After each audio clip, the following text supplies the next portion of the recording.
This is Law of Attraction Explored. I'm your host, Tim Grimes. If you've been liking this show, then I suggest you take a look at my new book, The Law of Attraction Simplified, because that book really goes into a lot of detail about what we're talking about in all these episodes. And it gives a contextual framework that will deepen your understanding of everything we're discussing. You can find The Law of Attraction Simplified on Amazon, as well as all my other books. And for more information or to ask me a question, you can visit radicalcounselor.com. Enjoy the episode. So I wanted to pick up where we left off and continue to explore this approach to faith and becoming more comfortable having faith in these law of attraction principles.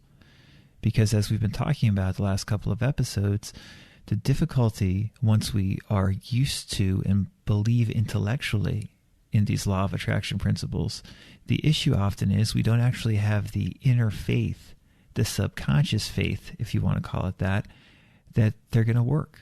In other words, on a rational level, we say, oh yeah, this is going to work. I'm going to ask for this thing and it's going to come to me. But there is some significant aspect of our mind that doesn't believe that.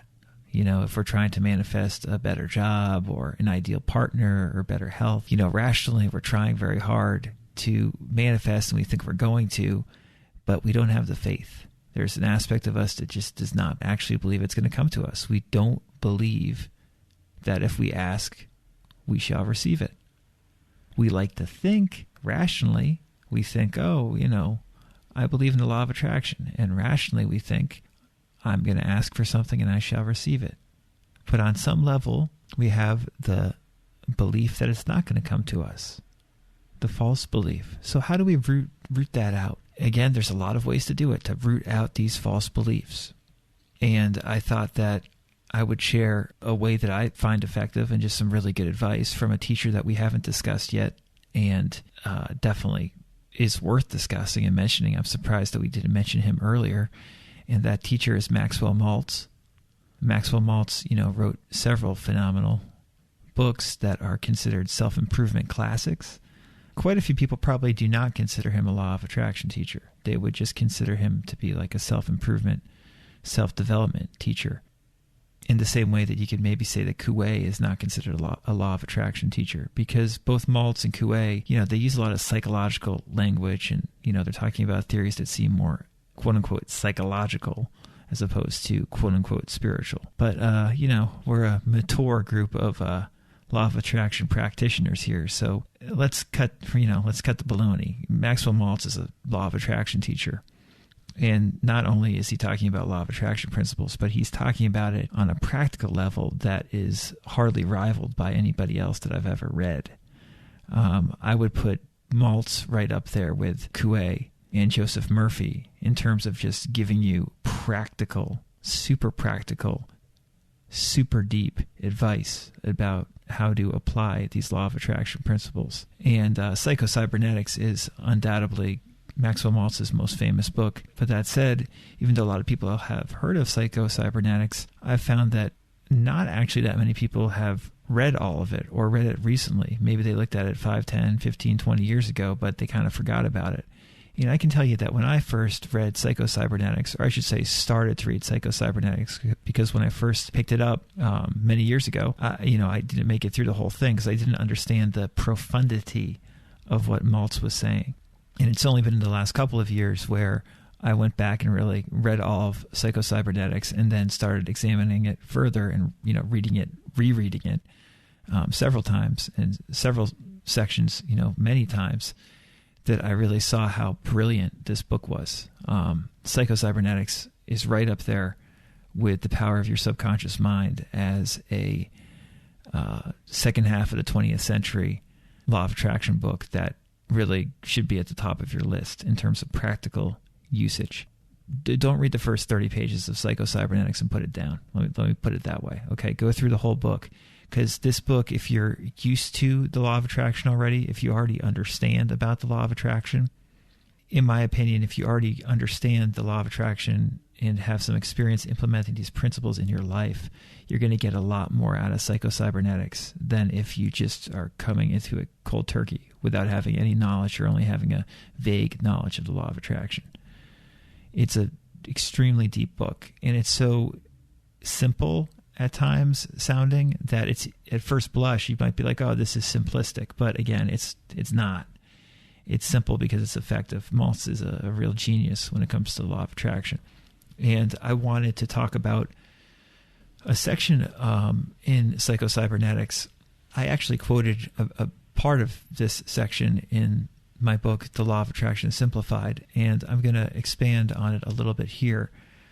The section in Psycho-Cybernetics is called Examine and Reevaluate Your Beliefs. And when we know that we want something, right? And when we, on a conscious level, intellectual level, believe in the law of attraction already, yet we find that what we want is not manifesting for us, is not coming for us in the way that we want, as quickly as we want, or at all. If we seemingly are failing despite our best efforts and despite trying to apply these principles, when there's some subconscious issue that is holding up our belief and enforcing a limiting belief upon us as opposed to a liberating belief, I have found that this reevaluation of your beliefs that Maltz talks about in this section can be very helpful. So I'm just going to read a few paragraphs of his instructions. Maltz wrote, "Remember that both behavior and feeling spring from belief. To root out the belief that is responsible for your feeling and behavior, ask yourself, why? Is there some task that you would like to do, some channel in which you would like to express yourself, but you hang back feeling that I can't? Ask yourself, why? Why do I believe that I can't? Then ask yourself, is this belief based on an actual fact or on an assumption or a false conclusion? Then ask yourself the questions." And this is very important. Take note of these questions. There's 4 questions that Maltz says we should ask ourselves when dealing with a false belief, a limiting belief. Here they are. Number 1, is there any rational reason for such a belief? Number 2, could it be that I am mistaken in this belief? Number 3, would I come to the same conclusion about some other person in a similar situation? Number 4, why should I continue to act and feel as if this were true if there is no good reason to believe it? These are 4 great questions that really can help you root out false limiting beliefs. Really good questions. Let me read them again quickly. Number 1, is there any rational reason for such a belief? Number 2, could it be that I am mistaken in this belief? Number 3, would I come to the same conclusion about some other person in a similar situation? And number 4, why should I continue to act and feel as if this were true if there is no good reason to believe it? Maltz then goes on to write, don't just pass these questions by casually. Wrestle with them. Think hard on them. Get emotional about them. Can you see that you have cheated yourself and sold yourself short, not because of a fact, but only because of some stupid belief?